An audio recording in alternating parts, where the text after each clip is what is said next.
Online students का वादा है।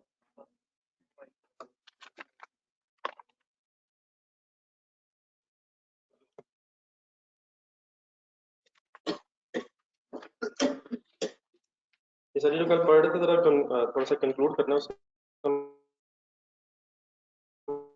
समय ना, आप इतना देर रिवाइज करना। आपका कोई क्वेश्चन था क्या? बता दो, नहीं बैठ कर नहीं बैठ कर ये फैक्ट्री ऑप्शन रेट जब हम लोग कैलकुलेट करते हैं जी जी सर, हम लोग एस्टिमेट फैक्ट्री हम हेड देते हैं 40,000। जी जी सर मतलब कि हमने एस्टिमेट किया कि ये मतलब ड्यूरिंग द पीरियड इससे फैक्ट्री ओवर हेड होंगे। सर वो जो हमारा एक्चुअल फैक्ट्री ओवर हेड है वो 41,000। सर इनमें भी डिफरेंस था। जी जी, लेकिन अब जो सोचा गया था वो तो अब उसका कुछ नहीं कर सकते ना। जो पीरियड के स्टार्ट पे सोचा गया था, होना क्या चाहिए कि जो एक्चुअली इंकर हो गए वो टोटल एक्सपेंस रिकवर होना चाहिए। तो डिफरेंस तीन फिगर्स हो गई, एक एस्टिमेटेड फैक्ट्री ओवरहेड्स है, एक एक्चुअल है और एक अब्जॉर्ब्ड है। तो एस्टिमेटेड तो हमने पीरियड के स्टार्ट पे सोचा था, तो उसमें तो वेरिएशन हो सकती है। फाइनली अब होना ये चाहिए कि जितना एक्सपेंस चार्ज हो गया उसको इक्वल करना चाहिए जो एक्चुअल होती है। तो डिफरेंस तो है उसमें, लेकिन वो होने का जो रेट डिफरेंस था नहीं, अब इसमें डिफरेंस है ना। ये जरा दरवाजा बंद कर दो।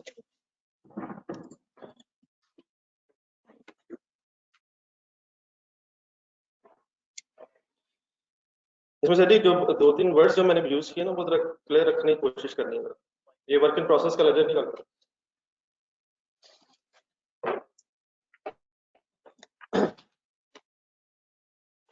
वर्क इन प्रोसेस के लेजर में जो 400 है इसका मैंने नाम क्या बताया? एब्जॉर्ब का मतलब ये है, अब ये जो अब्जॉर्ब लिखा ना हमने, ये कैलकुलेट कैसे होगा?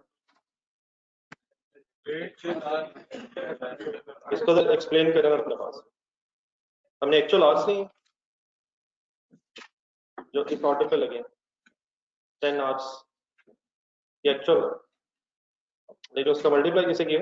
फैक्ट्री ओवरहेड एब्जॉर्प्शन रेट से। तो ये इसकी तरह वर्किंग लिख रहा हूं, जरा पहली जगह बना लो जरा। 10 आवर्स क्या थे एक्चुअल जो इस ऑर्डर पे लगे, लेकिन उस वक्त हमें नहीं पता था कि एक्चुअल क्या होगा, वो तो पीरियड एंड पे पता चला था। उसको फिलहाल मल्टीप्लाई कैसे किया था? फैक्ट्री ओवरहेड का एब्जॉर्प्शन रेट से मल्टीप्लाई किया। तो इससे जो फिगर आती है उसका नाम है अप्लाइड या चार्ट फैक्ट्री ओवरहेड। ठीक है, तो इसमें दोनों चीजें लेकिन एस्टिमेटेड नहीं है। रेट एस्टिमेटेड की बेस पे कैलकुलेट हुआ जो 40, लेकिन मल्टीप्लाई फिर वो एक्चुअल आवर्स पे हुआ। तो एक्चुअल एक्टिविटी की बेस पे जितना एक्सपेंस चार्ज हो गया है based on standard absorption rate, ये ऑब्जॉर्व करना था या अप्लाइड करना था। तो ये वो खर्चा है जो हमारे इस ऑर्डर पे चार्ज हुआ है। तो इसी का मैंने कहा था फॉर एग्जांपल सम होते होते होते पूरे पीरियड में 38,000 हो गए, और उसका फिर फाइनली कंपैरिजन हम कर रहे हैं कि पीरियड के एंड पे एक्चुअल खर्चा कितना हो। अब एक्चुअल खर्चा जितना भी हो गया उसका फिर फाइनली जो भी डिफरेंस आएगा वो अब फिर हम या तो हमें फर्दर चार्ज करना है, या अगर ज्यादा चार्ज हो गया तो रिवर्स करना, वो उस वहां तक मैं पता। तो ये जो 400 है ये एक्यूमुलेट होता होता डिफरेंट एजेस में फाइनली कितना हो गया? 38 मैंने बताया। तो 38 कैलकुलेट कैसे होगा? नहीं मतलब ये 38 कैलकुलेट कैसे होगा? नहीं, एक्चुअल आवर्स होंगे, हर ऑर्डर के एक्चुअल आवर्स होंगे और मल्टीप्लाइड बाय 40 होता होता होता ये क्यूमुलेट। ठीक है, तो एक दफा देख लें, इसमें कंफ्यूजन का नहीं होनी चाहिए।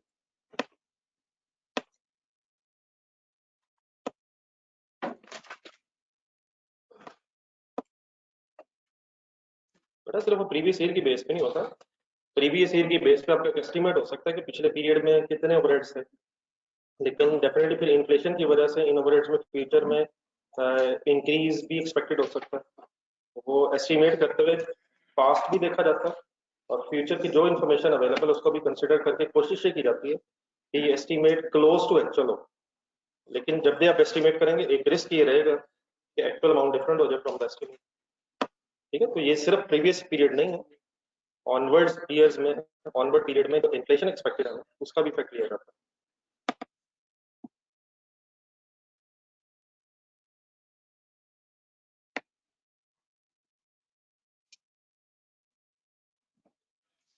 ये ठीक है जी, यहाँ तक कठिन सर कोई और कंफ्यूजन? देन से जी फिर एक यहाँ तक हम कैसे पहुंचे थे, वहीं से दोबारा जरा स्टार्ट करके खत्म करना है। नहीं मतलब एक यहाँ तक मैंने आपके सामने एक वर्किंग की थी, वहां तक पहुंचे कैसे हम? डेबिट साइड पे हमने क्या एक्यूमुलेट कर लिया? एक्चुअल फैक्टिव रेट्स एक्यूमुलेट कर लिया। ठीक है, जब फैक्टिव रेट्स के एक्सपेंस हो रहे थे ड्यूरिंग द पीरियड, तो हमने एक्चुअल फैक्टिव रेट्स को डेबिट साइड पे लिख लिया, और अब्सॉर्ब फैक्टिव रेट्स हमारे पीरियड में क्रेडिट साइड पे इकट्ठे होते थे। तो अब पीरियड एंड आ गया, तो लास्ट पर क्या कंपेयर किया जाता है कि एक्चुअल और अब्सॉर्ब में कितना डिफरेंस है। तो उसका पहला आसान सा तरीका तो ये है कि अपने लेजर बैलेंस कर, तो मैं दोबारा वहीं से एक्सप्लेन करूंगा। तो मेरे इस केस में डेबिट बैलेंस ज्यादा है या क्रेडिट बैलेंस ज्यादा? डेबिट बैलेंस आ रहा है, तो मैं क्रेडिट साइड पे लिखता हूँ। देन फिर हमने इसे सोचा था कि ये अंडर अप्लाइड है या ओवर अप्लाइड है? Under applied. क्या ये ओवर अप्लाइड भी हो सकता है? तो देन फिर इसका ट्रीटमेंट क्या करना है? अब मैंने कल एक एंट्री सामने लिखी थी, वो मैं दोबारा लिखता हूँ, आप लोग इस लेजर के नीचे आ जाएगा।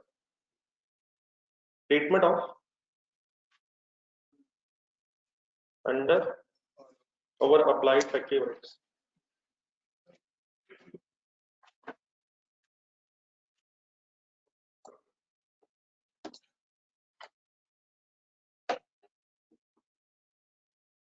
पीरियड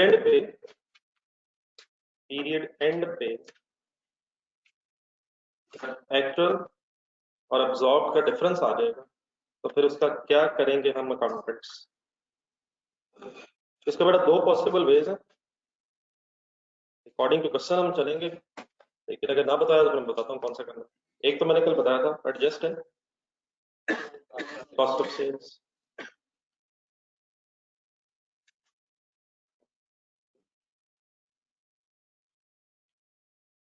और फिर बाद में बात करते पहले इसकी एंट्रीज कर लेते हैं। Adjust in cost of sales का मतलब दोबारा देखने का, रिवाइज करना, वर्क इन प्रोसेस का लेजर निकालना।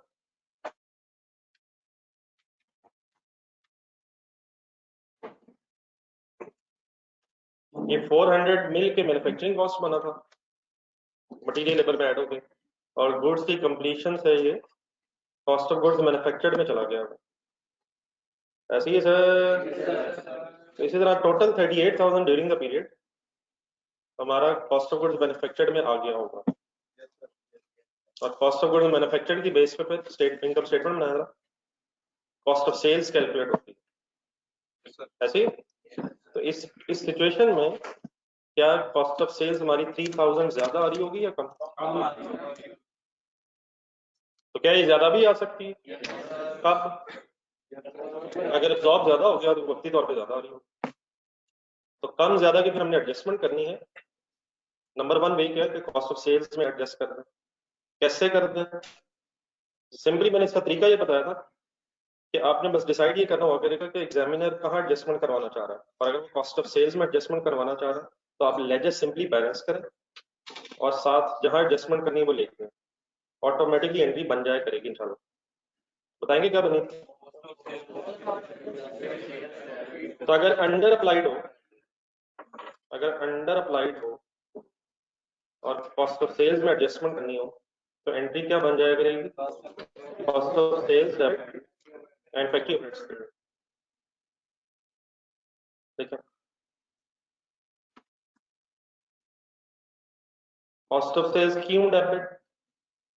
पहले खर्चा कम चार्ज हुआ था, 3,000 और चार्ज होना चाहिए।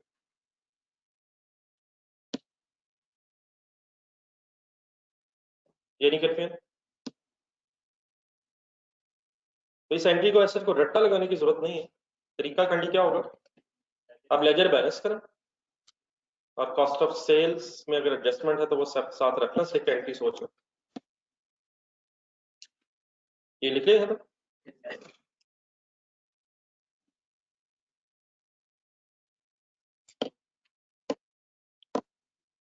ऑल्टरनेटिवली सर इस तरह सोचा जा सकता है। एक मिनट बोर्ड पे देखा, लेट्स से मैं जरा समझाने के लिए फिगर अगर चेंज करूं, अगर ये अंडर अप्लाइड की जगह ओवर अप्लाइड आ जाता है, तब भी बस आप कॉस्ट ऑफ सेल्स लिखेंगे तो इंशाल्लाह एंट्री ऑटोमेटिकली बन जाएगी। लेट्स अज्यूम एक्चुअल हो गया 36,000, अप्लाइड सेम है फॉर एग्जांपल। अब लेजर कैसे बैलेंस करूं सर जी? अब कैसे बैलेंस करूं सर? अब डिफरेंस किस तरफ आ रहा है?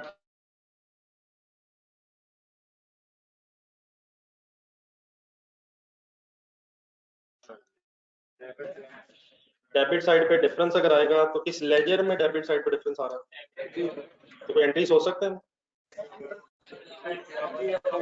क्या वैसे चार्ज ज्यादा हो गया? कितना ज्यादा चार्ज हो गया? तो 2000 रुपये डेबिट में क्रेडिट हो गया। ठीक है, अपने पास एंट्री लिखा, फिर मैं यहाँ लिख के दिखाता हूँ। सॉरी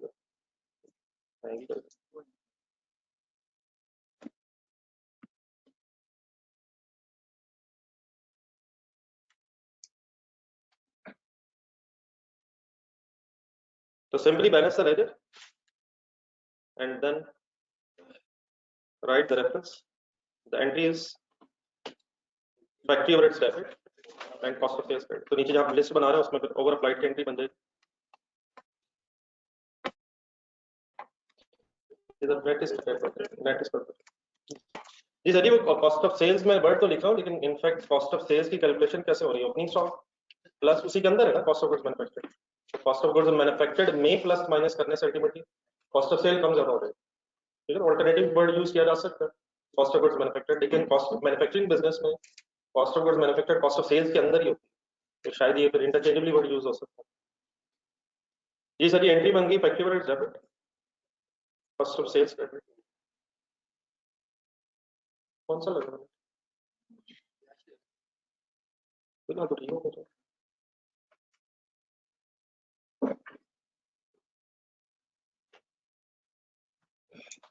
ठीक है, कर दो।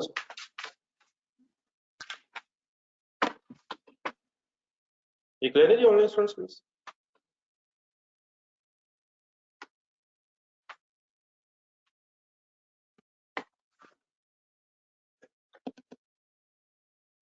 ये ऑल्टरनेटिवली एक ट्रीटमेंट और होता है, वो भी लॉजिकल इंशाल्लाह, वो भी आप समझने के लिखें जरा पहले। एडजस्ट है या किस में एडजस्ट किया जा सकता है, और या एडजस्ट इन ग्रॉस प्रॉफिट।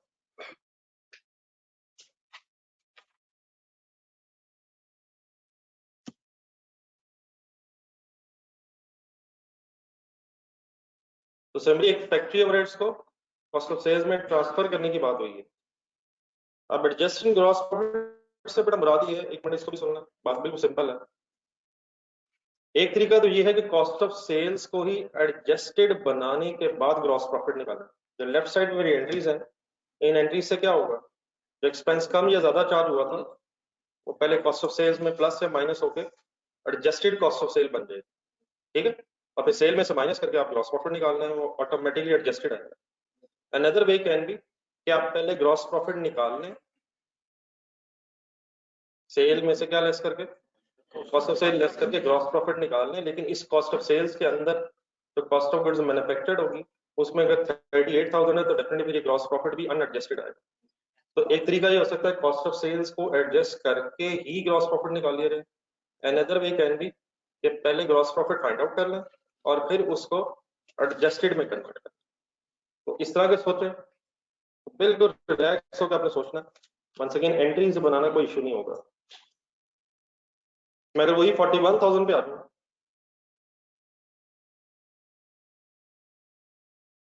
तो लेजर बैलेंस करेंगे। अब यहां तक आप ये सोच लें कि 38,000 जब चार्ज हुआ होगा तो हमारी कॉस्ट ऑफ सेल ज्यादा होगी या कम?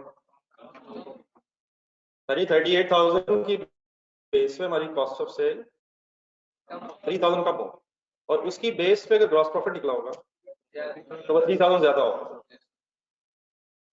अब अगर ग्रॉस प्रॉफिट में मुझे एडजस्टमेंट करनी है तो ग्रॉस प्रॉफिट बढ़ाना है या कम करना है? दोबारा सोचें तरतीब से। 38,000 चार्ज है rather than 41,000, तो 38,000 की बेस पे हमारी कॉस्ट ऑफ सेल कंपैरेटिवली कम आ रही हो, और अगर हम उसमें एडजस्टमेंट करने की बजाय पहले ग्रॉस प्रॉफिट निकाल लें तो कंपैरेटिवली हमारा ग्रॉस प्रॉफिट 3,000 रुपीज ज्यादा आ रहा होगा। तो अगर डायरेक्टली ग्रॉस प्रॉफिट में एडजस्टमेंट करनी है द ग्रॉस प्रॉफिट हमें 3000 रुपीज से कम करना है या ज्यादा करना है?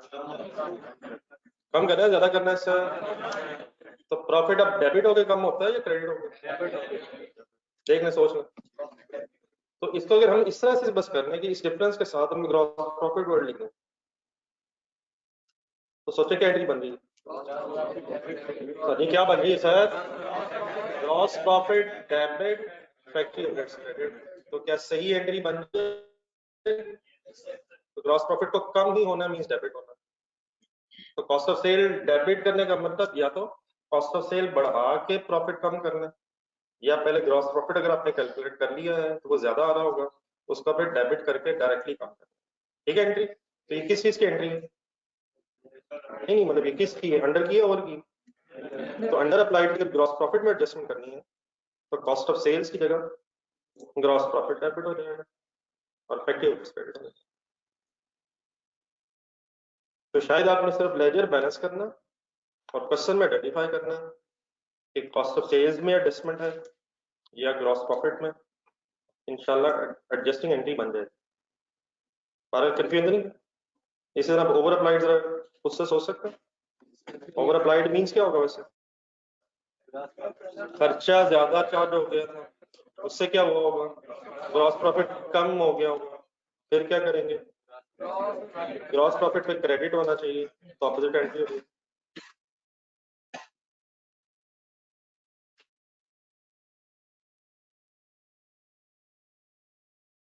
ये ठीक है बेटा ऑनलाइन स्टूडेंट्स? बहुत लेट ज्वाइन करते हैं सभी ऑनलाइन स्टूडेंट्स, बहुत ज्यादा लेट। आपको ऐसे कैसे पता चला अभी तक के पहले 15-20 मिनट मैंने ऐसे टाइम वेस्ट करना? पता चला काफी सारा। मैं भी 20 मिनट बाद ना शुरू कर दिया, तो क्या फिर हम उसके बाद 20 मिनट नहीं आएंगे? एक लाइन लगा दें sir.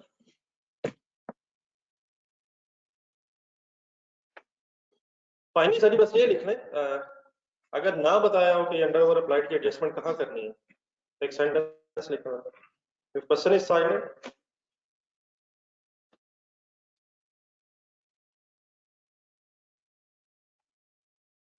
regarding the treatment of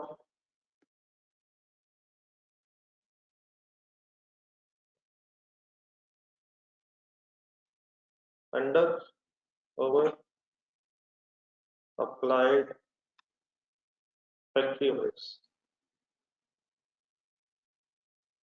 अगर तो बताया तो अकॉर्डिंगली करेंगे कॉस्ट ऑफ सेल्स में या ग्रॉस प्रॉफिट में, व्हिचएवर इज द केस। लेकिन अगर इंफॉर्मेशन ना हो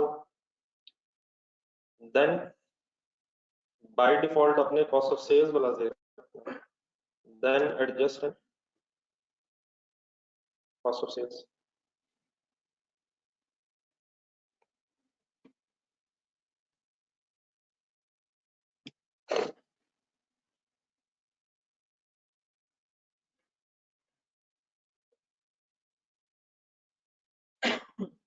तो रेफरेंसेस फाइल लिख पहले सॉरी करके लेजर को साथ बस पे रेफरेंस बाय डिफॉल्ट जेन में रखना कॉस्ट ऑफ सेल्स, लेकिन क्वेश्चन देख के डिसीजन अल्टरनेटिव भी ले लिया करें। Any confusion finally?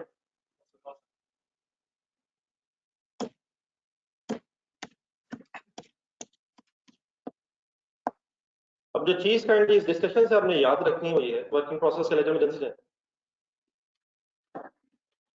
अगर एब्जॉर्प्शन रेट्स गिवन होंगे और फैक्ट्री ओवरहेड्स को चार्ज करने का कोई रेट बता रहा होगा, तो वर्किंग प्रोसेस के डेबिट साइड पे आपको एब्जॉर्ब फैक्ट्री ओवरहेड्स नजर आया करेंगे या एक्चुअल? देख लें और से देख लें और इस चीज को बस फाइनल कर लें। अगर बल्कि मैं आपसे ये पूछूं कि एब्जॉर्ब्ड फैक्ट्री ओवरहेड्स की डबल एंट्री क्या है, तो आप ढूंढ सकते हैं क्या है? वर्क इन प्रोसेस डेबिट है और फैक्ट्री ओवरहेड्स क्रेडिट है, तो इस अमाउंट एब्जॉर्ब्ड फैक्ट्री ओवरहेड्स ने वर्क इन प्रोसेस के लेजर में डेबिट साइड पे based on absorption rate. Actual factory overheads फिर कहां आएंगे? वो फैक्ट्री ओवरहेड्स के लेजर में है, फैक्ट्री ओवरहेड्स के लेजर में डेबिट साइड पे है, और देन एक्चुअल ओवरहेड्स और एब्जॉर्ब्ड ओवरहेड्स के कंपैरिजन से फैक्ट्री ओवरहेड्स के लेजर में अंडर ओवर एब्जॉर्ब्ड आएगा। वर्क इन प्रोसेस के लेजर में अंडर ओवर एब्जॉर्ब्ड आएगा या फैक्ट्री ओवरहेड्स? दोबारा एक दफा रख जल्दी से। वर्क इन प्रोसेस के लेजर में डेबिट साइड पे क्या नजर आएगा? एब्जॉर्ब, उसकी एंट्री क्या होगी? फैक्ट्री ओवरहेड्स क्रेडिट में उसका क्रेडिट इफेक्ट आ जाएगा। अब नीचे आने फैक्ट्री ओवरहेड्स एक्चुअल किधर लिखे हैं हमने, और फिर एक्चुअल और अब्जॉर्ब के कंपैरिजन से अंडर अवर अब्जॉर्ब फैक्ट्री ओवरहेड्स में कैलकुलेट हो। ठीक है, चलिए अब ये जो कल डिस्कशन हुई है इसको भी साथ मिला के, और पिछले प्रोसेस कॉस्टिंग की बहस हो रही थी, इकट्ठा करके क्वेश्चन नंबर 2 ढूंढूंगा। बस अब जहां हम पहुंच गए इसके बाद हम बड़ी तेजी से आगे निकल जाएंगे। तेजी से इन सेंस हिम्मत करने की जरूरत है। Page number 36।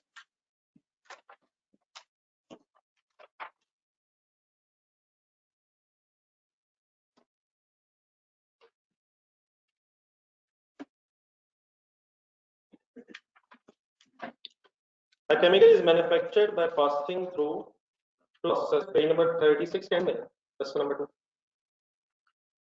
A chemical is manufactured by passing through two processes X and Y using two types of direct material A and B. In process Y, underline, a byproduct is also produced, which is then transferred to process Z.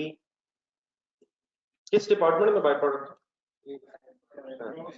Y. और कहां उसने जाना? Where it is completed. लगता ये है कि by product को further process कर किया जाता है। कहां बाय प्रोडक्ट बनती है? कहां जाती है? और जी में फिर कंप्लीट की जा रही है। For the first week of a month, एक weekly data, actual data has been as follows. Output of the main product, पढ़ते पढ़ते अगर अपने जहन में लेजेस बनाने की कोशिश करें। Output of by product, direct material A के यूनिट्स पहले दिए हुए 9500 और आगे रुपीस दिए हुए, ऐसे direct material be added in process के पहले केजीज हैं और फिर direct material be added in process के रुपीस है। 500 केजीज फिर रुपीस और आगे भी केजीज और रुपीस ऊपर नीचे देंगे। सही है? तो दो तरह के मटेरियल्स हैं A B. Direct wages, scrap value means recovery value लिखना।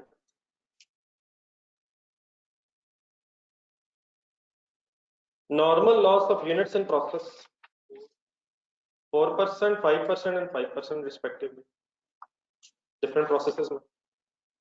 ठीक है, क्या एक्सपेक्टेड लॉसेस हैं?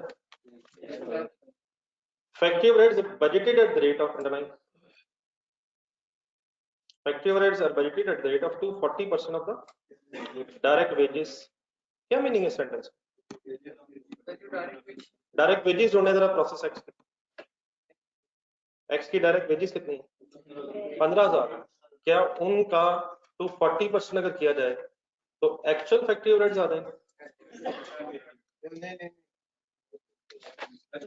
मल्टीप्लाई करें तो 15,000 इंटू 240% कैसे होगा? बताएं, आंसर बताएं कैसे सॉल्व करें। 240% है तो 240 डिवाइड बाय 100 होगा। 240% या 2.4 हो जाएगा। 240 डिवाइड बाय 100 करेंगे तो 2.4 हो जाएगा। क्या चीज किसका कितने परसेंट है? कंसंट्रेशन आंसर दो। फैक्ट्री ओवरहेड्स डायरेक्ट वेजेस का 240% है। ये एक्चुअल है या कोई एब्जॉर्ब्ड रेट है? अगली लाइन पर actual factory overheads for the week amounted to 65,000। सोच के 65,000 की एंट्री बताएं।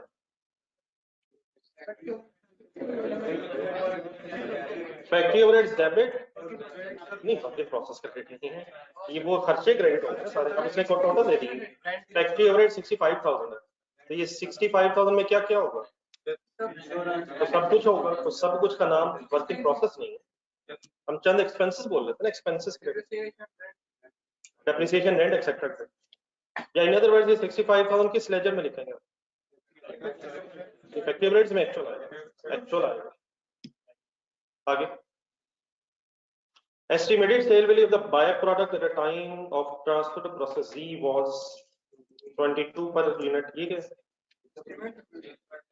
इसकी सेल प्राइस बाय प्रोडक्ट को कॉस्ट एलोकेट होती है, लेकिन क्या इसकी अगर रिकवरी वैल्यू हो तो प्रोडक्शन कॉस्ट से नेट होती है। Requirement,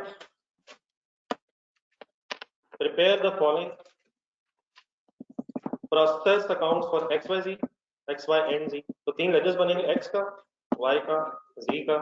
normal, abnormal gain accounts, और जो आज बात हुई है अभी फाइनल, फैक्ट्री ओवरहेड अकाउंट भी बनाएंगे। एक चीज जरा पिछले पेज पे जाइए, नॉर्मल लॉस की परसेंटेज दी हुई थी टेबल के लास्ट लाइन में, लेकिन कुछ स्पेसिफिकली मेंशन नहीं है कि ऑफ इनपुट ऑफ आउटपुट, मतलब 4%, 5%, 6% दिया हुआ, लेकिन एक नोट नीचे पड़ा रिक्वायरमेंट के नीचे। अगर हमें ना पता हो तो ये परसेंटेज ऑफ लॉस किससे मल्टीप्लाई करेंगे, तो शायद हम रोज मल्टीप्लाई भी करते हैं, लेकिन ये वेरिएशन बहुत सारी आ जाती है। मसलन मैं अगर आपसे इस तरह कहूँ कि प्रॉफिट इज 20%, जरा मार्कअप मार्जिन है इनमें, तो क्या मतलब मेरा 20%? ये कॉस्ट पे भी हो सकता है, ये सेल प्राइस पे भी हो सकता है। अब अगर मेंशन ना हो तो फिर हमें कुछ ना कुछ सोचना पड़ता था, बस इसको वापस आ जाएगा। लेकिन ना लिखा हो तो ये इनपुट है, लेकिन लिखा हो तो ये बहुत कुछ हो सकता है। फिलहाल इसको फर्दर बहस इसलिए नहीं मैं कर रहा, कभी आगे आ जाएंगे। आए प्रोसेस एक्स पर, आज थोड़ी सी देर हमारी स्पीड कंपैरेटिवली क्या ख्याल है, तेज होनी चाहिए, अब चीजें रिपीट हो रही हैं।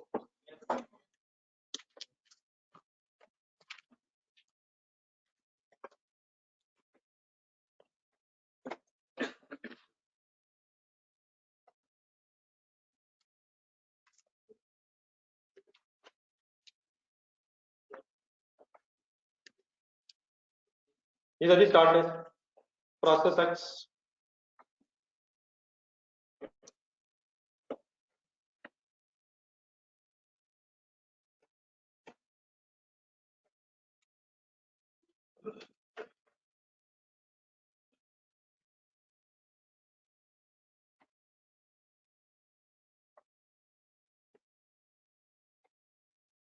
यूनिट्स अमाउंट,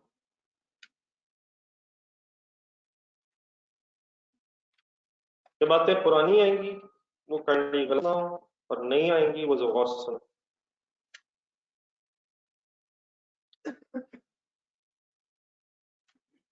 करें 12 मेरे साथ, आगे पीछे ना जी। प्रोसेस एक्स ब्रॉट डाउन बताए,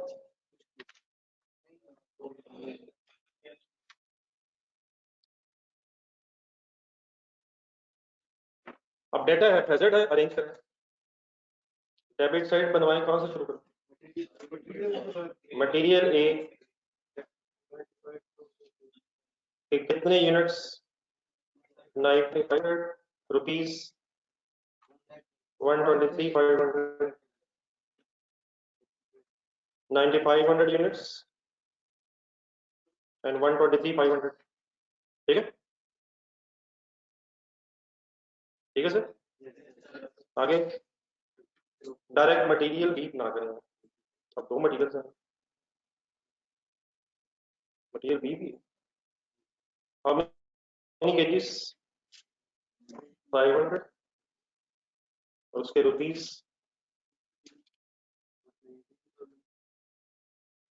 19,500।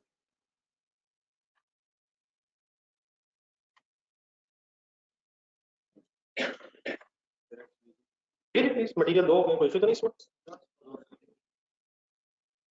डायरेक्ट वेजेस, डायरेक्ट वेजेस कितने रुपीस? 15,000।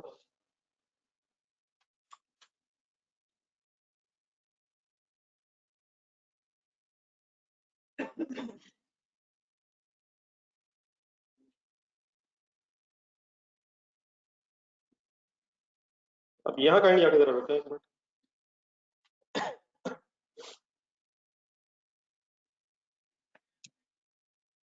अब वर्क इन प्रोसेस का ये लेजर बन रहा है। अगर अब्जॉर्प्शन रेट्स बताए हों आवर्स की बेस पे, मशीन आवर्स, लेबर आवर्स, तो उसकी बेस पे फिर आपने पहले अब्जॉर्ब कैलकुलेट करना है। तो आज ये किसकी बेस पे रेट बता रहा है? ये ठीक है, प्लीज याद आ रहा है प्लीज। तो अब मैं एक्चुअल फैक्ट्री ओवरहेड्स लिखूं या एब्जॉर्प्शन रेट की बेस पे लिखूं? करवाएं जरा एक minute. 15,000 multiply by 240 is equal to 36,000 की एंट्री बना, प्रोसेस एक्स डेबिट एंड फिर फैक्ट्री ओवरहेड्स नहीं, एक्सपेंसेस नहीं है यार, ये नहीं है, प्लीज मिक्स ना करें, तो एक्चुअल है सर जो लिखा हो उसकी एंट्री है sir, process X debit and factory overheads credit. तो ये किस लेजर में इसका दूसरा फैक्ट जाएगा, किस साइड पे जाएगा, फिर एक्चुअल लिख लेंगे कंपैरिजन, तो वो एंड में चला बनाएंगे। ये नहीं कंफ्यूजन पूरा कर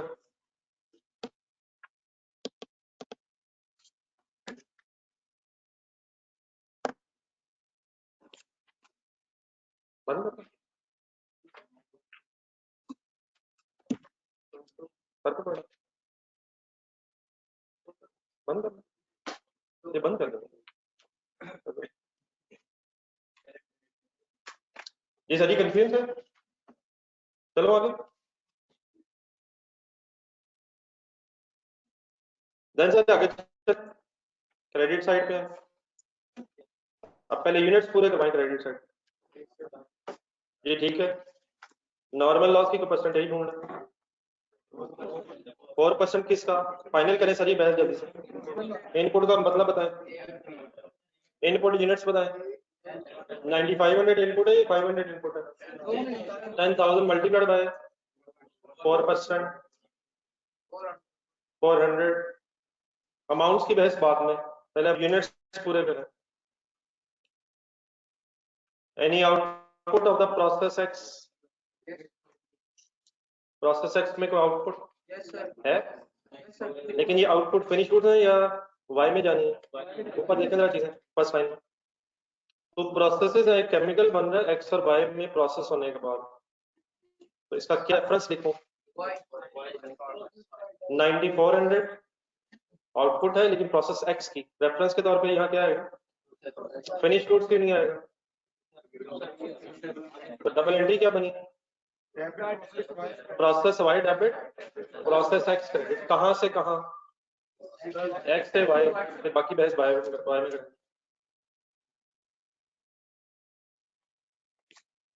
नॉर्मल लॉस के सामने मैंने एक्चुअल लॉस लिखा है एस्टिमेटेड, तो नॉर्मल के सामने एस्टिमेटेड है, बाकी सब कुछ एक्चुअल लिखना है आपको। अब पहले यूनिट्स का कॉलम बैलेंस करें, अभी सीरीज बीडीज कल इंशाल्लाह आएंगे बहस में, आज भी रहने दें, देखना बॉस, करें अपने हाथ से बैलेंस करें।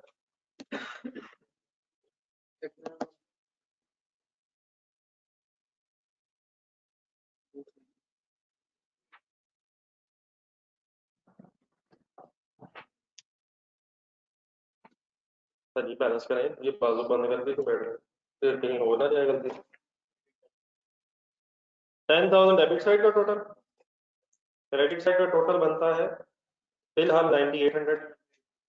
बैलेंसिंग फिगर आ रही है सर, किस तरफ आ रही है, क्या होगा अगर ये बैलेंसिंग फिगर गेन है लॉस है, किस तरफ आ रहा है, any confusion?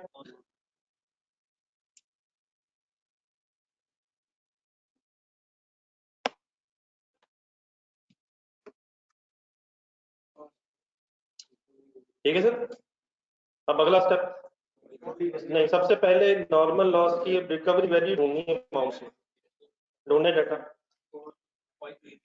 Any recovery value scrap value of the normal loss 5 rupees per unit है, डिफरेंट है, गौर से देखना पड़ना डाटा। क्या करें इस 5 रुपीज का, 400 multiplied by 5 is equal to 2000 की कैंटी सोच के बोल रहा हूँ ना, अभी कैश नहीं है, कैश आएगा लेकिन अभी नहीं, अभी क्या एंट्री बनी है, normal loss debit process X credit, ठीक है। अब बताएं क्या करूं, पर यूनिट की वर्किंग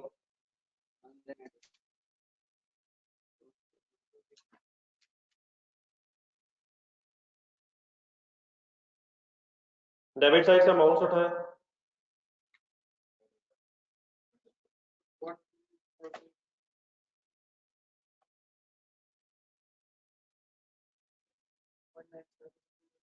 ये 194 से 194,000 माइनस 2000 खुद से बेस बनाए पर यूनिट बताए, करना फाइनल करना बस।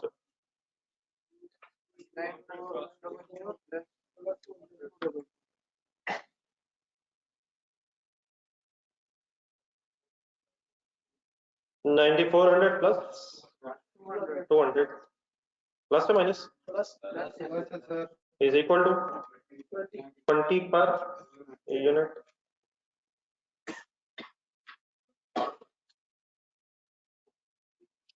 आगे सबको सॉल्व किया कि नहीं यार, पर यूनिट भी देख के लिख रहे हैं, नंबर ऑफ यूनिट्स भी देख के लिख रहे हैं, उठ उठ के देख के लिख रहे हैं, कंफर्म कर रहे हैं। ठीक है सर, लिखते लिखते कंफर्म करी जा रहे हैं। 20 के बाद 0 जरा जो एंड वाला में जरा देख के लगाइएगा।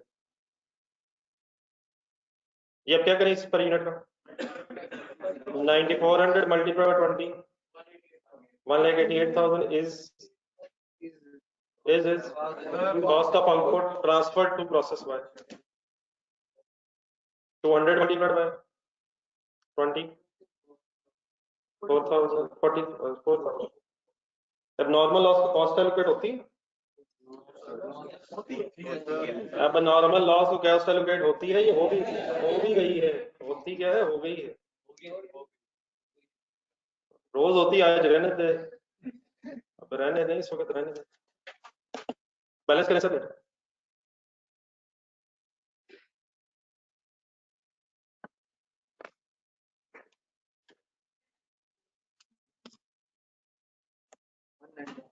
$1,94,000 $1,94,000 जी। Any confusion? खोले प्रोसेस वाई, स्पीड अप मुकाए काम, प्रोसेस वाई ओपन, शुरू कर। कितने प्रोसेसेस बनने? 3 है, जल्दी फिर लॉसेस भी हैं, फैक्ट्री ओवरहेड्स भी है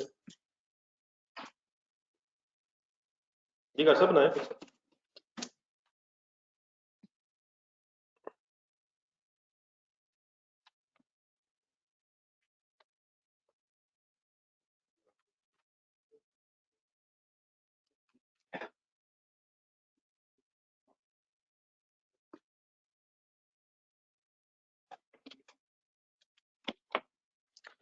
सजी शहाब को साथ रखें आप, थोड़ा सा इधर हो जाए, डेबिट क्रेडिट साइड दोनों रहना था, एक बंदा से शहाब सही होगा, शहाब जरा सीरियस आना,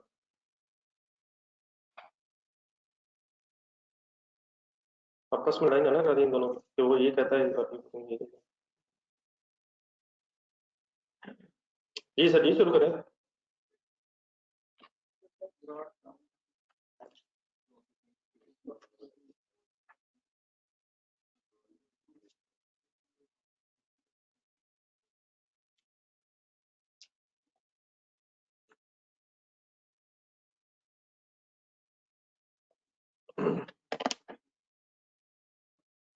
पहली मिस्टेक अब नहीं कीजिएगा, जब भी सक्सेसिव प्रोसेसेस हैं, एक प्रोसेस के बाद दूसरा, दूसरे बाद तीसरा, तो सबसे पहले क्या फर्स्ट प्रोसेस की आउटपुट एज एन इनपुट आई, तो इसको नहीं मिस करना।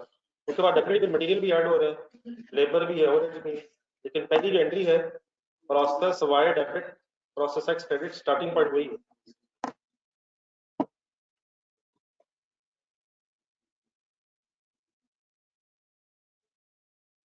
लगा लें 2-3 मिनट लगा लो, फिर मैं लिखता हूँ फिजिक्स, कंप्लीट करने की कोशिश करें।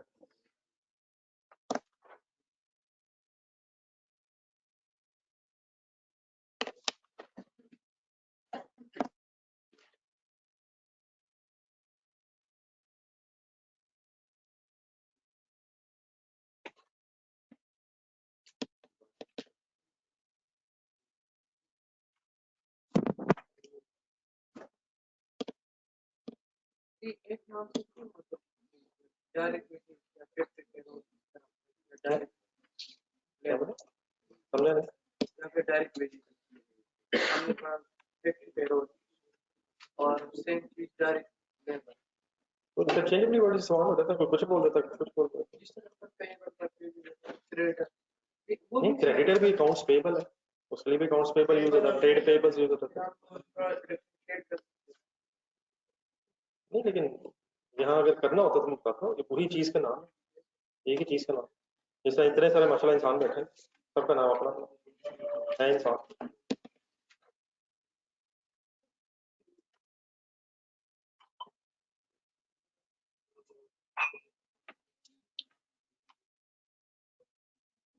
सरेंडर किया हुआ सर, सबने सरेंडर कर दिया।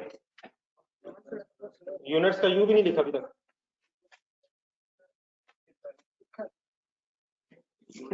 यू तो लिख लिया, एन भी लिखे। गलती से ना घबराइएगा सर, ये गेम सीरियसली ऑन है, कोशिश करने से है, बार बार कोशिश करने से।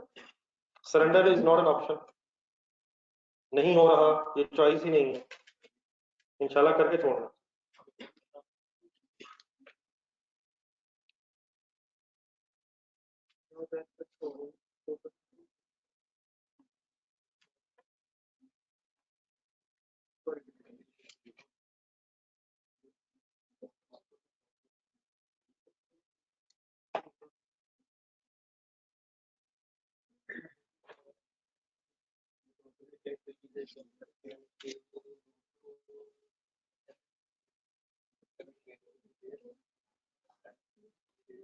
Direct wages 10,000।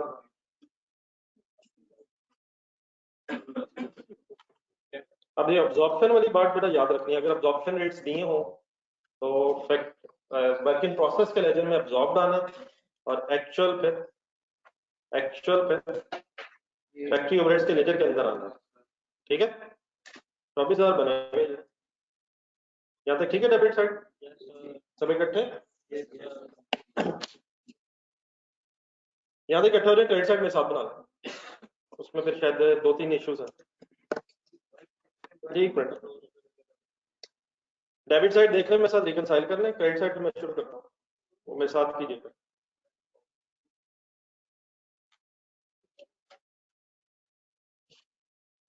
जी रेडी है जी सारे? सवाल सामने रख लें, 1 मिनट लिखना छोड़ दूंगा। इसी तरह तरीका बेटा रख लें, सबसे पहले नॉर्मल लॉस की परसेंटेज ढूंढना, 5% बता दें किसका कितना बनेगा।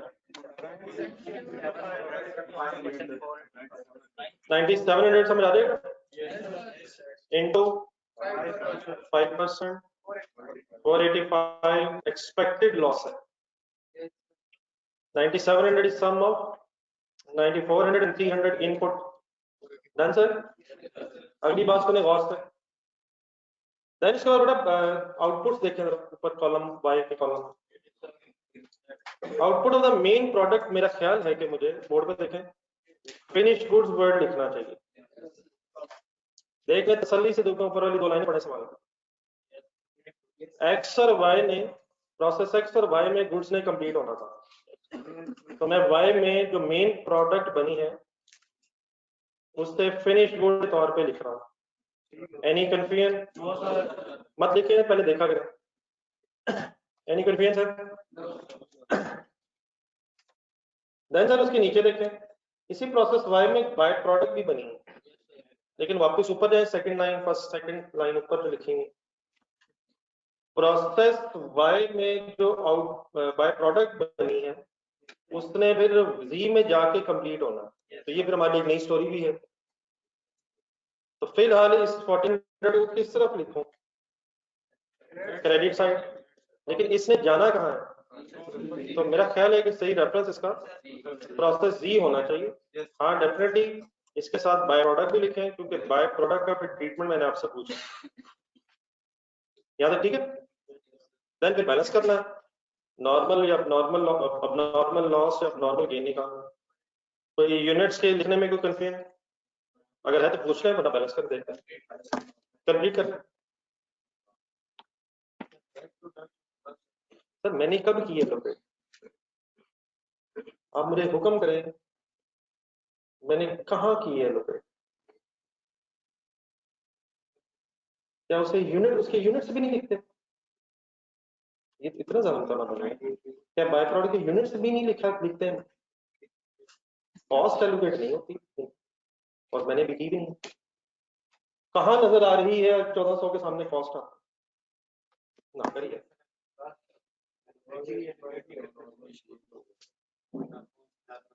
सर जी मैंने कहा की है, मैंने यूनिट्स लिखे हैं। क्या हमने कभी आज तक बाय प्रोडक्ट के यूनिट्स भी आइडेंटिफाई नहीं की? मतलब जब मैं आगे गलत करूंगा तो बता दूंगा, जब मैं करूंगा गलत तो बता दिए तो मैंने किया हुआ है।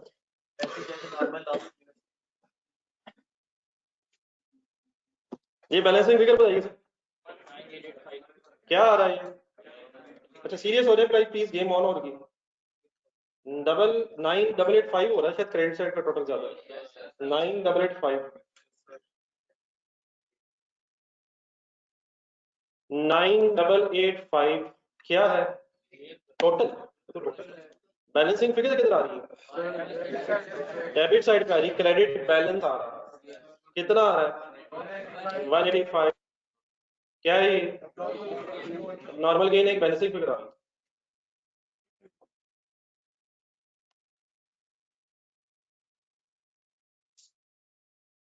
अब नॉर्मल लॉस किसे कहते हैं? लॉस अबव नॉर्मल, वो ठीक है सारी बातें। नॉर्मल से ज्यादा लॉस हो जाए तो अब नॉर्मल लॉस, और नॉर्मल लॉस से कम हो जाए तो अब नॉर्मल गेन। एक क्वेश्चन आ रहा है आपकी तरफ, छोड़ दें, लिखना क्या लिखे जा रहे हैं? व्हाट इज एक्चुअल लॉस है?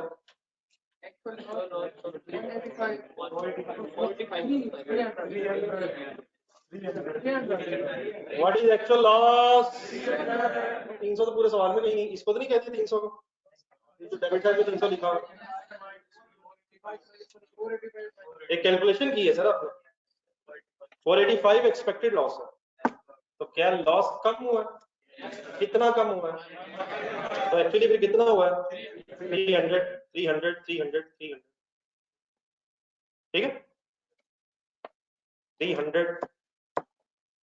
एक और चीज जरा सोचें यहाँ, क्या किसी लेजर में बैलेंसिंग फिगर एबनॉर्मल लॉस और एबनॉर्मल गेन दोनों आ सकते हैं? लेजर को, किसी लेजर को अगर हम बैलेंस करें तो एबनॉर्मल लॉस और एबनॉर्मल गेन दोनों आ सकते हैं। सर जी या एक्सपेक्टेशन से लॉस ज्यादा होगा और या कम होगा। अब या ये उर्दू वाला है, या लॉस एक्सपेक्टेशन से ज्यादा होगा, ज्यादा भी होगा और कम भी होगा। फर्स्ट प्रोसेस देखें, बैलेंसिंग फिगर क्या है? एक्सपेक्टेशन से लॉस ज्यादा है। नीचे एक्सपेक्टेशन से लॉस, तो या बैलेंसिंग फिगर क्या होगी और या बैलेंसिंग फिगर क्या होगी? या नॉर्मल लॉस होगा, नॉर्मल गेन। हाँ ऊपर वापस है जल्दी प्रोसेस सेक्शन।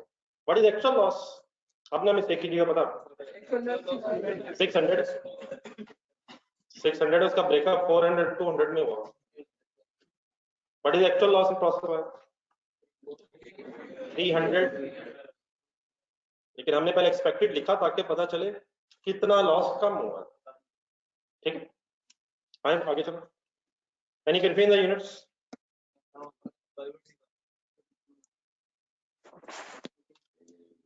नहीं एक minute, any confusion the units?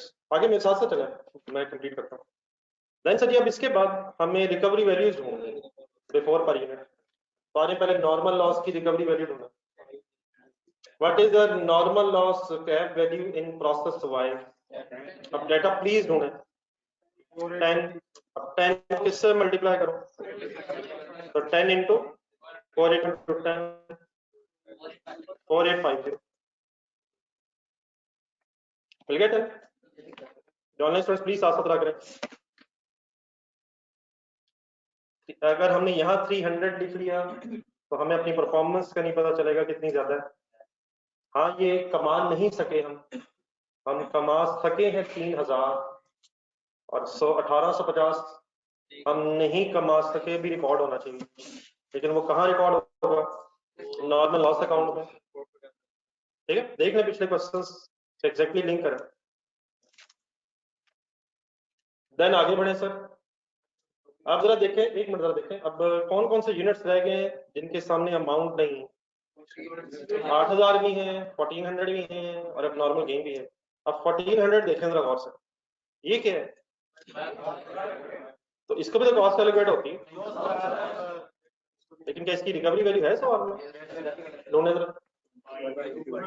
22 ढूंढेंगे, ये एंड में दी गई।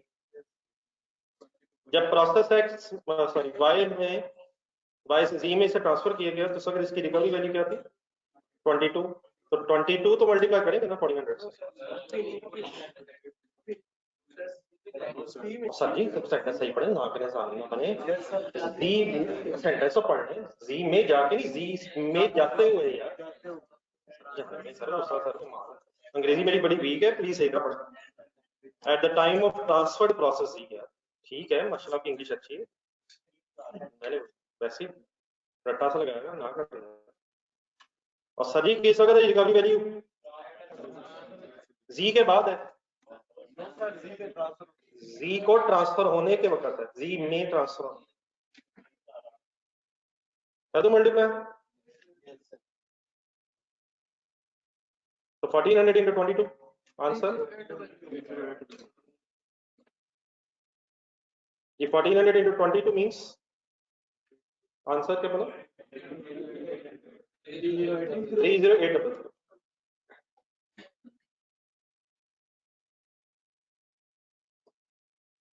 तो इट मींस प्रोसेस वाई में जब ये बाय प्रोडक्ट बनी है तो उस वक्त इसकी recovery value mean sale value means recovery value 30,500 sorry 30,800 थी। तो बाय प्रोडक्ट कभी कॉस्ट कैलकुलेट नहीं होती, लेकिन अगर उसकी कोई रिकवरी वैल्यू हो तो वो उसके सामने आती है। बाकी डेफिनेटली अब क्या रह गया, करें यहाँ तरफ की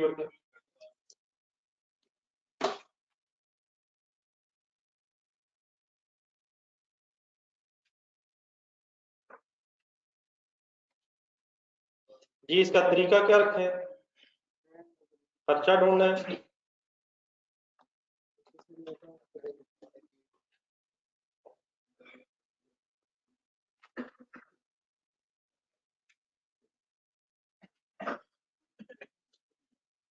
ठीक है सर, मैन्युफैक्चरिंग कॉस्ट साथ साथ आगे ना जाए, यहाँ तक सम कर रहे हैं। अगर आप सम कम करके लिख रहे हैं तो लिख रहे हैं, ठीक है फर्स्ट सम कर रहे हैं। 48 कैसे बने?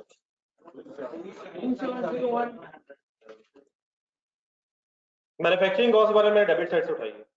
अब आए जरा क्रेडिट साइड पे, क्या recovery value of loss less करूं और क्या इसी तरह बाय प्रोडक्ट की रिकवरी वैल्यू भी लेस करूं? ठीक है, ये बिल्कुल उसी तरह से क्वेश्चन मेरे जहन में है।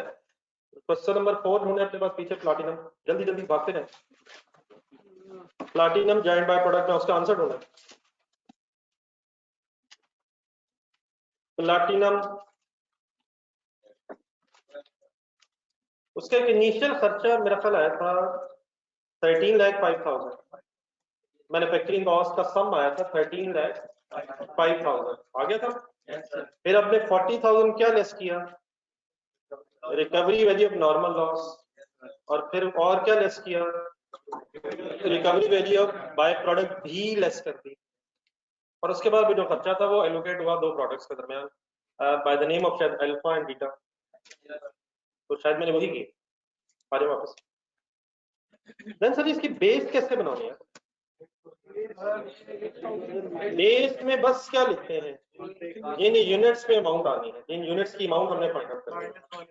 तो बेस में 8000 आएगा, 1400 भी तो आएगा, 485 तो आ ही आया। कौन सी दो चीजें नहीं आएंगी जिन्हें कॉस्ट एलोकेट नहीं होगी? ना बाय प्रोडक्ट आनी है ना नॉर्मल लॉस आना है, लेकिन अब नॉर्मल गेन को नहीं भूलना है। -185 इज इक्वल टू, ये ठीक है नहीं? Any confusion? तो पेशेंस सर जी दिखाए, आहिस्ता आहिस्ता ही गेम है, आराम आराम से चलते जाए। वाइंड अप करें सर।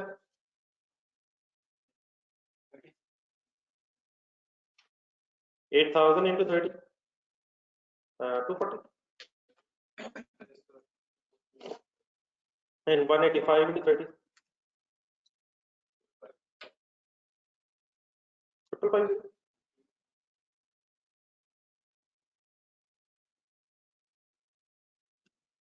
देखने पे कैसे 555 सॉल्व किया करें सर। ये तो नहीं कैलकुलेटर बैग में, मुझे लग रहा है बहुत सारे लोग यहाँ ही नहीं। ये लेजर फाइनल करें सर, फिगर्स लिखें।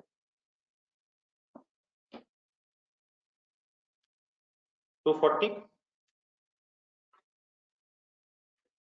and 555.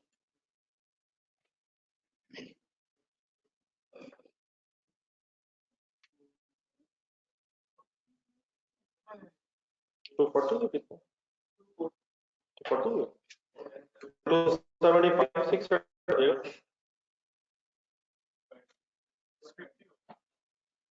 650, सॉरी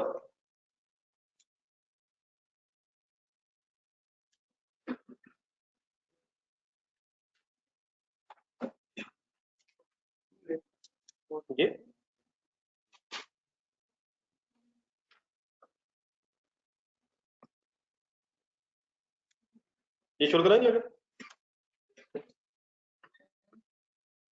कौन सा प्रोसेस रह गया सर? ये कंप्लीट है प्लीज सबका। आप लोग जी शुरू करें जिन्होंने कर दिया।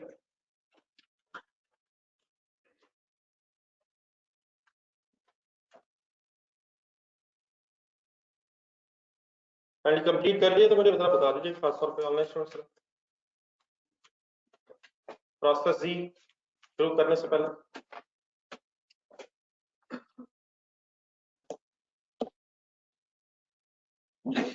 चलिए करें फिर जी स्टार्ट करें।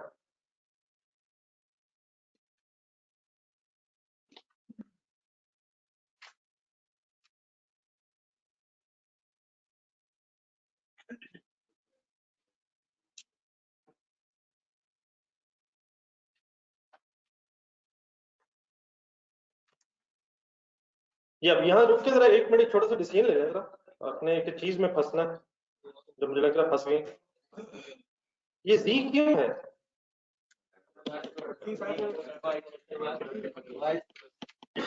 प्रोसेस जी बनाया क्यों हुआ? बाय प्रोडक्ट की फर्दर प्रोसेसिंग के लिए। बाय प्रोडक्ट की फर्दर प्रोसेसिंग क्वेश्चन के साथ ऊपर सेकंड एंड थर्ड लाइन।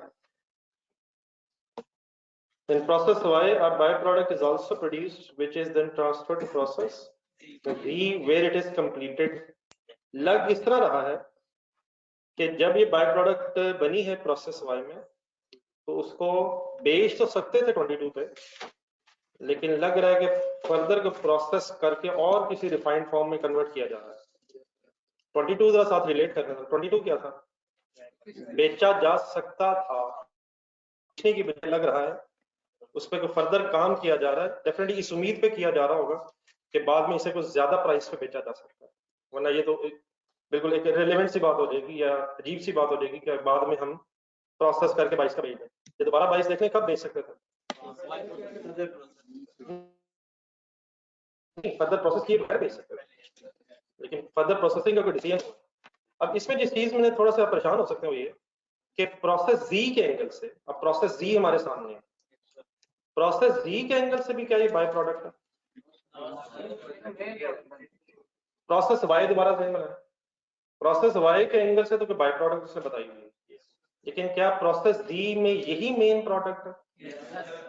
क्योंकि वहां जो खर्चा होना है, अब आपके जेहन में अगर ये वर्ड आ गया ये तो बाय प्रोडक्ट है, ये बाय प्रोडक्ट है लेकिन कहाँ? लेकिन अब ये जी में मेन प्रोडक्ट यही है, बस ये जेहन में रखें, बाकी करें बस जी वाइंड अप करें कुछ।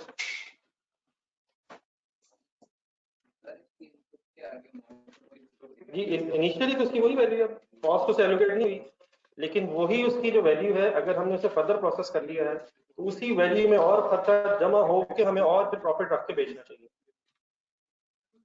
ये जो 30,800 रुपए है ये तो हम इस वक्त भी कमा सकते थे, लेकिन अब अगर हम नहीं कमा सके तो इसमें जमा करके खर्चा अब फिर हमें इससे ज्यादा कमाना चाहिए।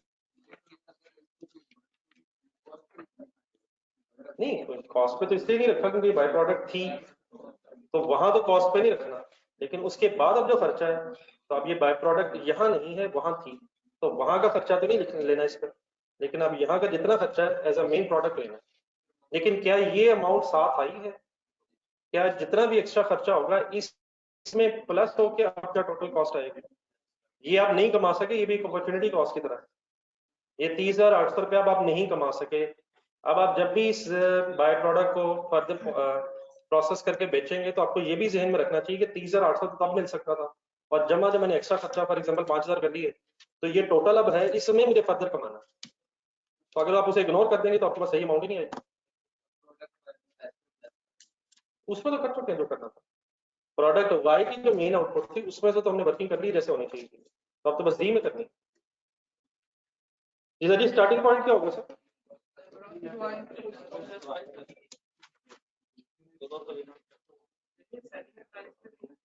जी सर, जी सर रिकवरी वैल्यू पे है, लेकिन अब ये recovery value plus further processing cost हमारा टोटल होके फिर कोई हमारा डिसीजन होना चाहिए कि इसमें फर्दर प्रॉफिट ऐड करके बेचा जाए।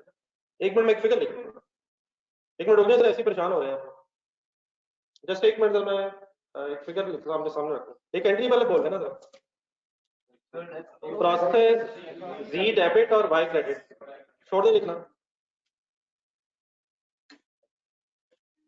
एक मिनट जरा इस 30,800 का जरा फाइनल एनालिसिस करना जरा। ये 30,800 क्या है? यकीनन रिकवरी वैल्यू, इसमें कोई डाउट नहीं है, ये हम कमा सकते थे, लेकिन हमने क्या ऑप्ट किया है कि हमने इसे यहाँ नहीं कमाना, हमने ये ऑप्ट किया है कि हमने इसे यहाँ नहीं कमाना, इसे फर्दर कंप्लीट करना। अब एक मिनट जरा लेट्स अज्यूम आगे जो भी खर्चा है वो 5,000 और आ जाए, फॉर एग्जाम्पल 5,000 आपकी और कॉस्ट आ गई, तो क्या अब आपको फाइनली इस प्रोडक्ट की सेलिंग प्राइस डिटरमिन करते हुए ये जहन में रखना चाहिए कि 30,800 भी हम कमा सकते थे और 5,000 ये भी आ गए। इन अदर वर्ड्स 35,800 में अब आपका फर्दर का प्रॉफिट ऐड करके सेलिंग प्राइस दोबारा बननी चाहिए। तो क्या इसको इग्नोर कर देना चाहिए 30,800 और बस ये कहना चाहिए 5,000 का खर्चा है, तो इसको फॉर एग्जाम्पल 5,000 में 500 रुपए 1,000 रुपए ऐड करके 6,000 का पैसा, क्या उसको भी जहन में रखना चाहिए जो आप फोरगो कर चुके हैं इसको फर्दर कंप्लीट करने के लिए? तो इसको दोबारा क्यों कंसिडर कर रहे हैं, अब आपको बताएगा इसको यहाँ क्यों कंसिडर किया? अब ये नहीं हम कमा सके, लेकिन ये भी हम कमाएंगे कंप्लीट करने के बाद एक्स्ट्रा, मतलब ये जो मेरा वर्ड है, और इस ये भी कमाएंगे। देखिए 30,800 तो हमने कम से कम कमाना था, लेकिन अगर आपने फर्दर प्रोसेसिंग कर ली है तो फर्दर प्रोसेसिंग का खर्चा भी अब इसमें जमा करेंगे, फिर फर्दर प्रॉफिट का डिसीजन लेकर फिर सेल प्राइस डिटरमिन होनी चाहिए। Clear please? एक और कोई फिर नहीं, बाकी आप करें, बाकी रुकने की जरूरत नहीं है, लॉसेस का डिसीजन है, स्पीड अप हम 2-3 मिनट लगा।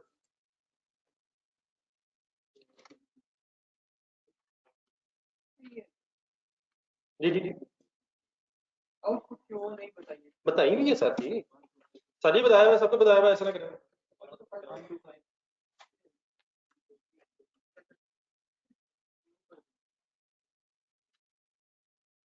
तो इन प्रोसेसेस में भी बीडी सीडी नहीं है अभी, तो सिंपली जो डाटा है process by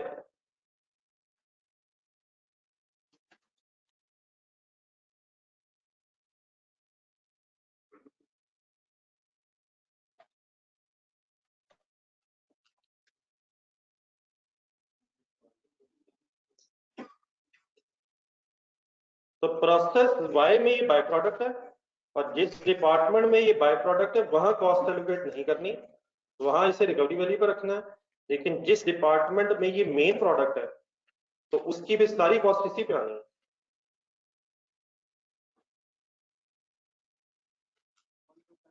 ji wind up करेंगे, आप कोई इसमें मिस्टेक होनी अपनी चाहिए, फर्दर मटेरियल भी शायद ऐड होगा, 20 यूनिट्स भी हैं और 1651 अमाउंट भी है, डायरेक्ट वेजेस भी हैं, करते जाए 500 है, और फैक्ट्री एवरेज का अगर अब्जॉर्ब रेट है तो ये याद रखना है 500 इंटू 40%, 1200, प्रोसेस जी डेबिट, फैक्ट्री एवरेज क्रेडिट। जी आउटपुट मिल गई जी प्रोसेस जी में लेकिन सबसे पहला काम काइंडली, इसमें भी नॉर्मल लॉस की परसेंटेज दी हुई है, सही करें फाइंड आउट। 1400 नहीं पता, +20 भी होगा ना यार, इस तरह की चीजें जो रिपीट हो रही है सही करें, जब रेपिटेशन हो रही है चीजों की फिर मिस्टेक नहीं किया करें। What is the total input? 1400 ठीक है, लेकिन +20 भी है, 71 इनटू कितने percent rate? 5%, 41, 71, and what is the recovery value? 6 rupees,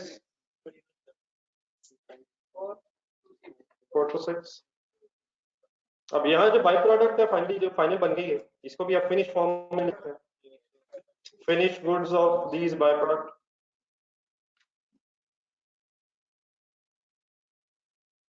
one two 50।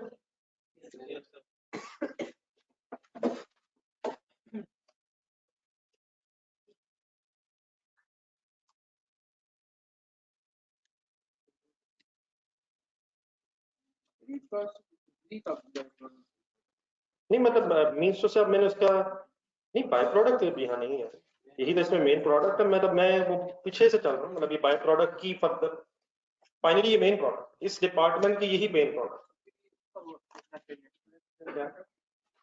नहीं है। वो एग्जामिनर से सवाल काटने के बजाय जो हम कर सकते हैं वो कर लेते हैं। ऊपर अगर आप लिख देते आपने कहना था ये फिर उस मेन प्रोडक्ट से बनी है, लेकिन इस बाय प्रोडक्ट से फाइनली आउटपुट बनी, तो उसका नाम गरीब का अगर आउटपुट था और उसने सामने लिख दिया जी में, तो मेरा इतना को भी इतराज नहीं बनता, तो काट दिया जाए सवाल। ये एक बैलेंसिंग फिगर आएगी, अब नॉर्मल लॉस आ रहा है शायद,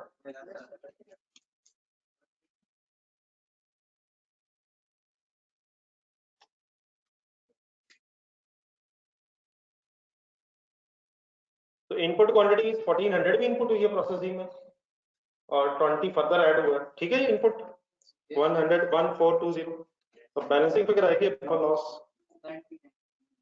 99। रिकवरी वैल्यू इसका देखें 6 रुपीज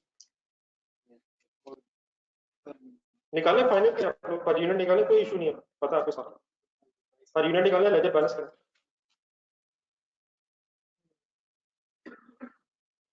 तो क्वांटिटी में इशू है तो बताओ ना, जहां तक मैंने लिखा।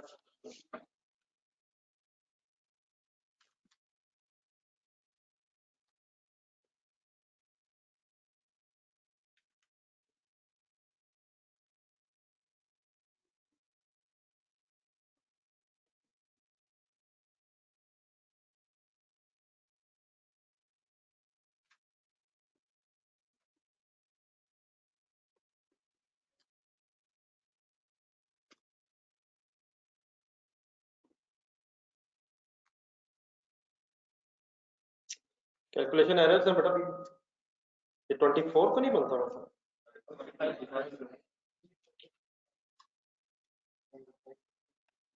-426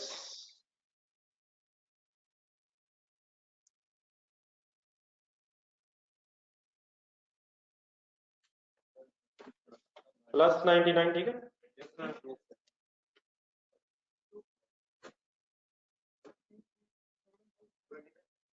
$25 per unit,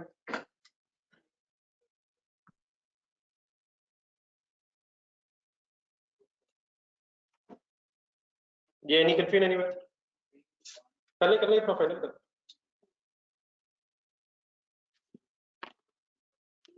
31250, ठीक है।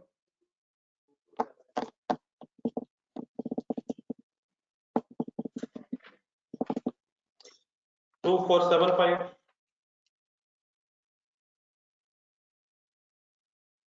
ये 25 आ गया सब,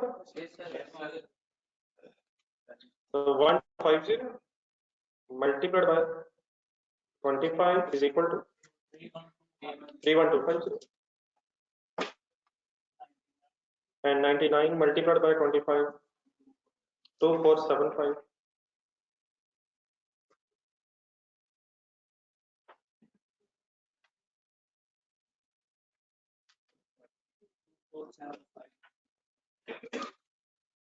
Place the figures, 31250 and 2475 totals करो 34151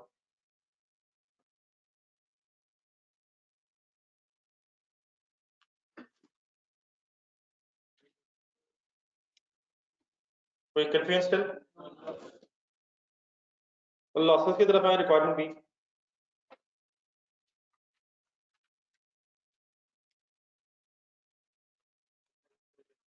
ये नोट कर लिए सब ये ऑनलाइन स्टूडेंट्स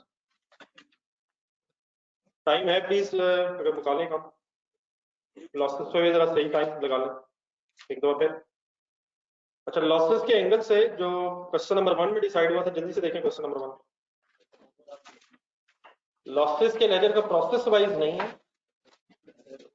ओवरऑल आपने बना मतलब एक नॉर्मल लॉस अकाउंट फिर जहां जहां नॉर्मल लॉस है वो इकट्ठा हो जाएगा अब नॉर्मल लॉस अकाउंट जहां जाए वो भी इकट्ठा हो जाएगा अब नॉर्मल गेन जहां जाए वो भी इकट्ठा हो जाएगा तो 3 लेजर्स कैंडी फुल है और इनिशियल पोस्टिंग्स करने अपने प्रोसेस एक्स वाई जी को देखिए प्लीज कोई पोस्टिंग एरर नहीं इस बात को यहीं अब खत्म हो जाना चाहिए ताकि कोई अच्छी सी बात आगे शुरू हो सके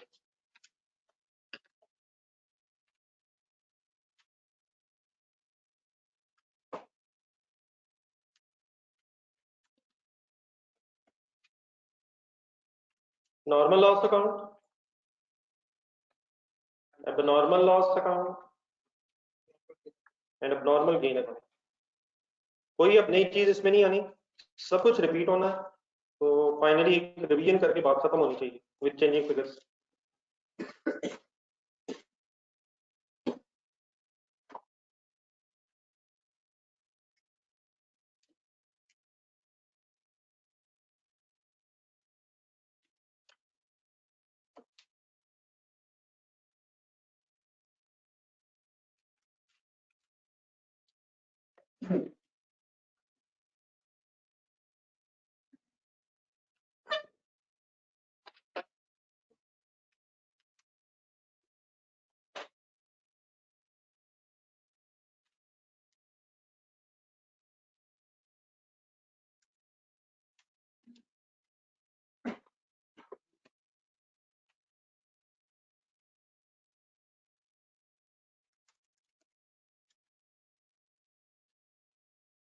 ये बड़ा आपको आइडिया हो चुका क्वेश्चन नंबर 1 में आपकी जितनी स्पेस लगी है उस हिसाब से आप स्पेस रखते हैं यहाँ बस एक प्रोसेस दी है एक्स्ट्रा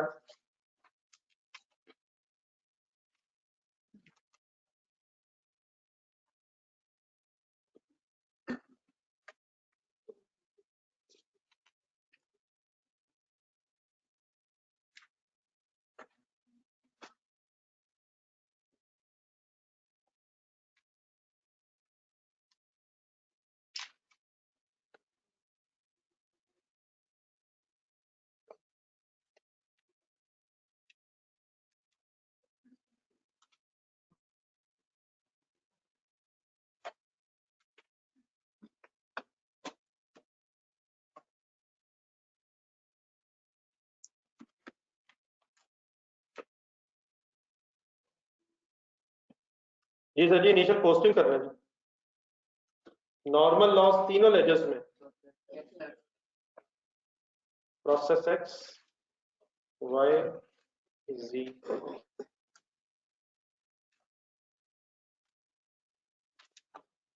400 2000 485 4850 71 426 अब नॉर्मल लॉस प्रोसेस एक्स और जी में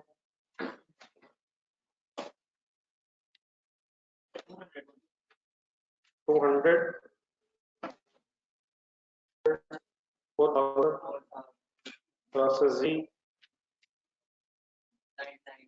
99 2475 अब नॉर्मल गेन सिर्फ प्रोसेस वाई में 185 अगेंस्ट 555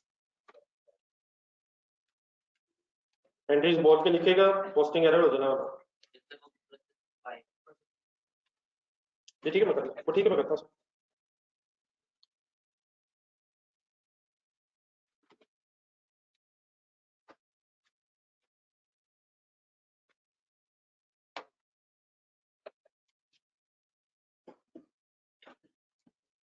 बेस्ट यही रहेगा कि बस यहाँ तक पोस्टिंग कर ले, बाकी बातें सुन लें, और उसका भी बेस्ट वे यही रहेगा कि घर जाके उसे खुद से इंडिविजुअली किया जाए। तो यहाँ तक पोस्टिंग कर ली अगर, तो रुक के क्वेश्चन का डेटा ढूंढना है आपने, और जहां जहां मैं कहूँ प्रोसेस अकाउंट्स में जाना है। अगर यहाँ तक हो गया तो पहले बता, इस पोस्टिंग में कोई मसला? चले सर, ये बड़े गौर से मेरी बातें सुनने शुरू करें, क्वेश्चन साथ रखना। प्रोसेस एक्स के एंगल से एक्चुअल लॉस बता दें।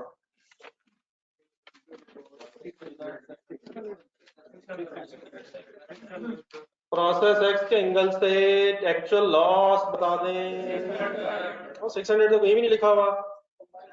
एक्सपेक्टेड कितना था, अबव कितना हो गया, तो 600 लॉस है।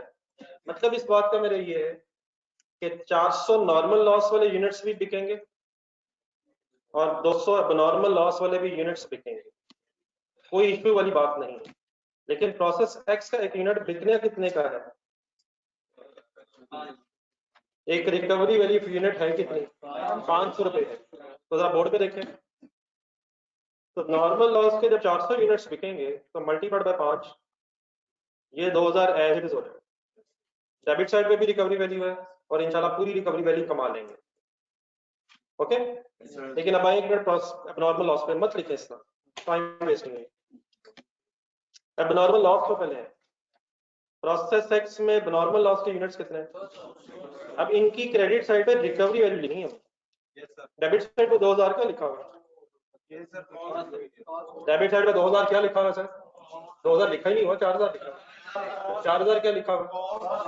और अब इसे कंपेयर किससे करना है? तो 200 यूनिट्स पर यूनिट कितने में बिकेंगे? तो 200 मल्टीप्लाई 5, 1000 क्या है? एंट्री बोले हुए कैश डेबिट है, नॉर्मल लॉस क्रेडिट, बाकी डिफरेंटली इसमें नेट लॉस बनता है, लेकिन वो अलग-अलग कैलकुलेट करने की जरूरत नहीं है। जब प्रोसेस जी भी हो जाएगा तो एक कंबाइंड नेट लॉस होगा। यहाँ तक लिखो, जल्दी हो जाए। अब ये लेजर कंबाइन बन तो रहे, लेकिन सोचना प्रोसेस वाइज ही है।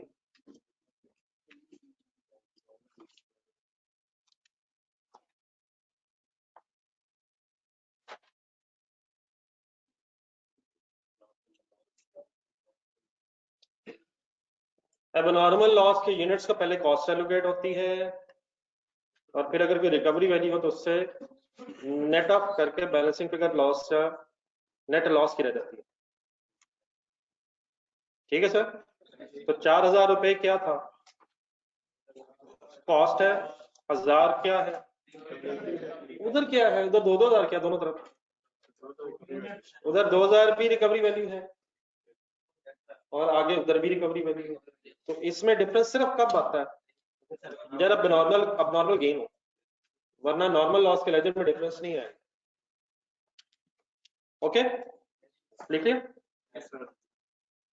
पेन रखते साइड पे, दोबारा बोर्ड पे देखें, अपने लेजर्स देखें।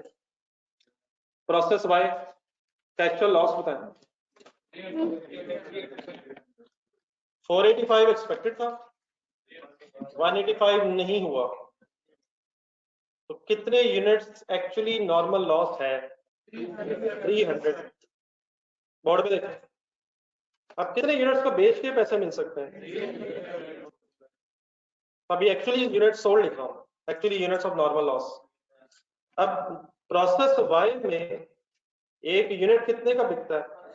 ढूंढे ढूंढे ढूंढे ढूंढे, तो मल्टीप्लाइड बाय 10, 3000। 4850 क्या है डेबिट साइड पे? एक्सपेक्टेड रिकवरी वैल्यू, कॉस्ट नहीं है, कॉस्ट नहीं, cost normal loss expected recovery value 3000 के है, एक्चुअल रिकवरी वैल्यू तो 1850 के है।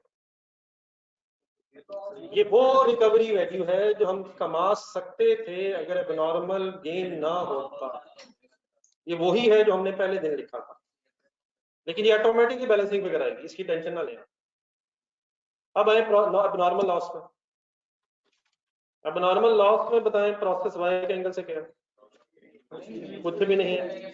अब नॉर्मल गेन में है, लेकिन उसका हमें कुछ नहीं करना, वो इस लेजर में जो नॉर्मल लॉस की बैलेंसिंग फिगर आएगी उसने बस उसमें ट्रांसफर होना। तो सीधा कहां जंप लगाएंगे अब हम? प्रोसेस जी पे, यहां तक वर्किंग लिखो।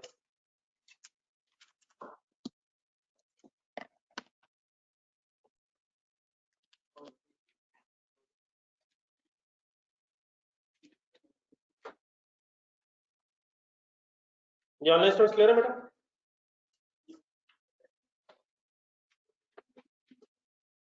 Any confusion?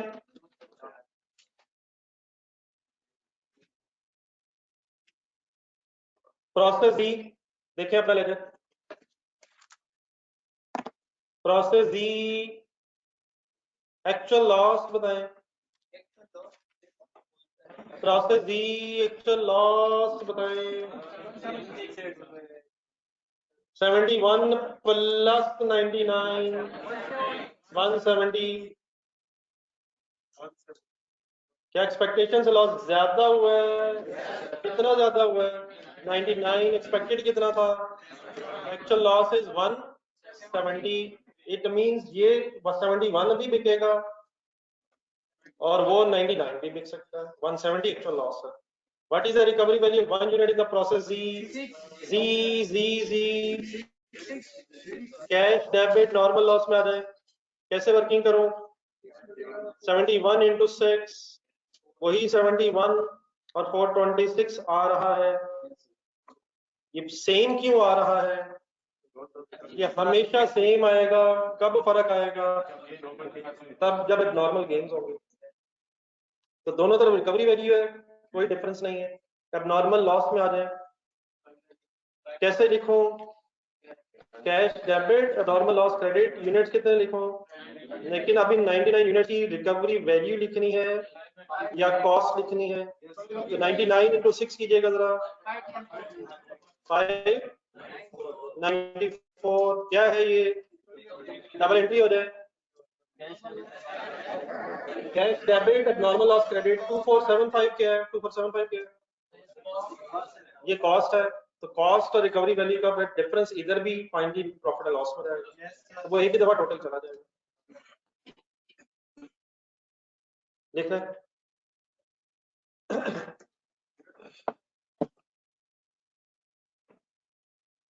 बात एक ही है जो, लेकिन रिपीट हो रही है, बात बननी नहीं मुझे लग रहा है। हमेशा की तरह अकेला लगा हूं।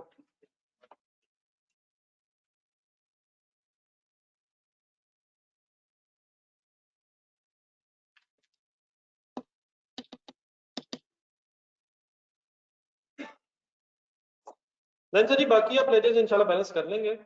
अब नॉर्मल लॉस भी इंशाल्लाह और अब नॉर्मल गेन भी। मुझे सिर्फ नॉर्मल लॉस फाइनल करवा दो कहीं, बस 1 मिनट और। इसके इधर यूनिट्स का सम कर दें।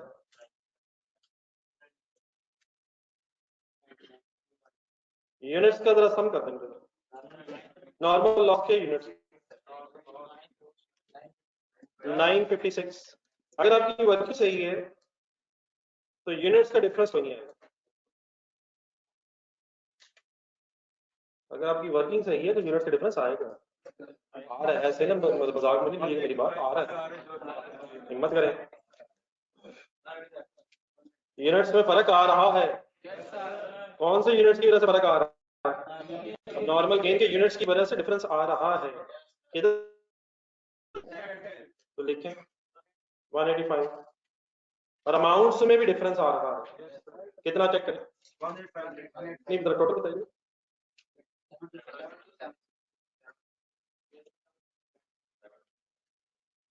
7276 7276 डिफरेंस इज नहीं सर 1850 है। बैलेंसिंग सही करेगा 1850। ये किस प्रोसेस की वजह से फर्क आया है?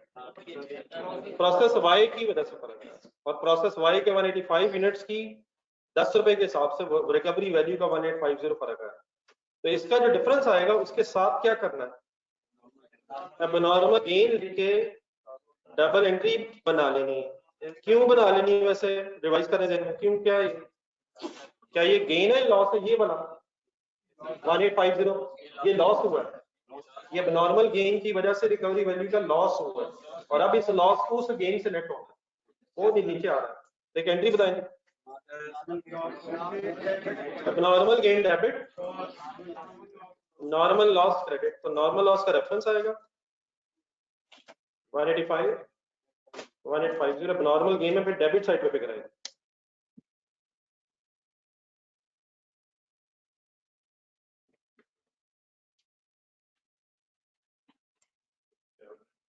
नहीं बाकी आप कहीं कर सकेगा, मैं फिर कल दोबारा लिख दूंगा। आप लोग इसको फाइनल कर लीजिएगा, लेकिन ये वाली चीजें जो मैंने लिखी हैं आपके सामने, इनको जरा सही तरह रिवाइज कर लीजिएगा। तो वो इफेक्टिव रेट्स का लेजर मुझे कल याद करवा दीजिएगा, वो भी कल बना लें। आप लोग जो हुआ आज इनको कल ही फाइनल करें। ये तलाश आप कर सकते थे लेकिन करने की जरूरत नहीं सर, ना करें, कोई जरूरत नहीं। एंड में लेजर बैलेंस करें, एक बैलेंसिंग पे करा देंगे, कोई ऐसा रट्टा लगाने की जरूरत नहीं। लेजर बैलेंस करने हैं और रिवाइज करके आना है। नई चीज इसलिए नहीं दे रहा हूँ, कल से फिर नई चीजें स्टार्ट है, तो रिवाइज करके आइए सर। कोई कंफ्यूजन तो नहीं लेके जा रहा है। ये मोस्टली सर बड़ा क्लास नहीं शुरू हो रही है, तो आप काइंडली जरा रिकॉर्डेड लेक्चर में देख लीजिएगा, इस वक्त आप डेफिनेटली मेरे पॉसिबल नहीं। तो घर के लिए कोई नया काम नहीं है, प्लीज सही रिवाइज होना चाहिए। अल्लाह हाफिज।